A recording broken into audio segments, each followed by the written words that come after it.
the fundamentals of the market. Hi, sir. Thank you very much for joining in. So there's been quite a steep fall that we've seen and a lot of nervousness that we've seen post the geopolitical tensions yesterday.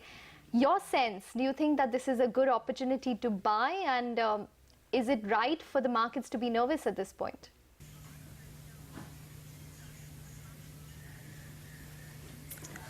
Yeah, yesterday we saw a good fall because any sudden development happens in the market. Of course, market really takes some kind of, I think, beating. But with the picture getting clear and the reaction coming from the other side is really not at all scary. The markets are holding out. I think from the investor's perspective, I would say it's a good opportunity to buy at lower levels. Although in short term, you don't know what's going to happen. But I think medium to long term, I would say that I feel proud as an Indian. The kind of, I think, response we have given to the terrorist, that message will go far, far long. And I think that shows the courage and commitment, and it strengthens our country from that perspective.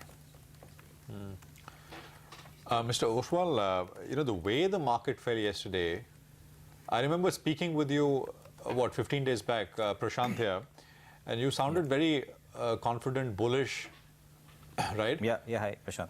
So, but does it, yesterday's fall, does it also expose some chinks in the armor in that sense? Because, I mean, the way stocks fell so easily, 8, 10, 12%, especially in the mid-cap, small-cap space.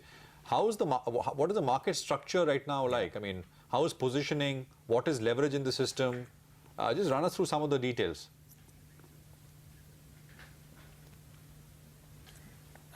Prashant, when you see some kind of, I think, serious kind of development happen, it was like a small war kind of situation yesterday in the market because suddenly the information just came in, and when that point of time you see the buyers completely withdraw, and with a smaller volume you can see some kind of correction. So it happens especially when the markets have gone up in past couple of months, and always small mid cap will always be kind of more volatile than the large cap. So that's the nature of the market. That gives beautiful opportunity for the valuers, I think, who are looking at the stocks and the sector from longer term perspective. The stock market in short term always will remain volatile. Right, Mr. Oswal, but you have a bird's eye view, right? I mean, you're holding this conference, you have some 600 partners coming to that conference. So you have this bird's eye view across franchises of Motilal Oswal.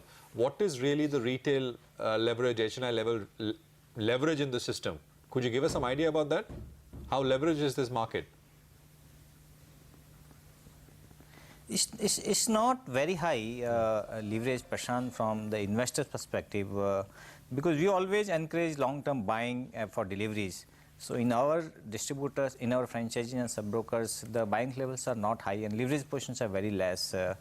I can see the enthusiasm coming from, I think, across the country. We have about people coming from 100 cities, and they are sitting here and listening to all the kind of, I think, sessions without any kind of, I think, concern in their mind, because the small entrepreneurs always have limited kind of, I think, bandwidth to handle this kind of developments in the market. But I don't see any kind of sign of worry as far as they are concerned.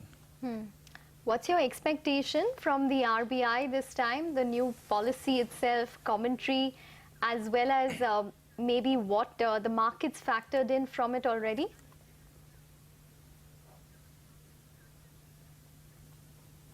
I would say that there's a good possibility for a 25 bips cut, and it doesn't matter whether it comes now or in December, but we are definitely set for a lower interest rate scenario. All the indicators since the last cut, I would say, are far more favorable than when it was last. So I'm quite hopeful. Quite hopeful. Mr. Oswal, thank you very much, sir. Good speaking with you. It's always a pleasure. Good luck with that conference. We wish you all the best. Thank you. Thanks.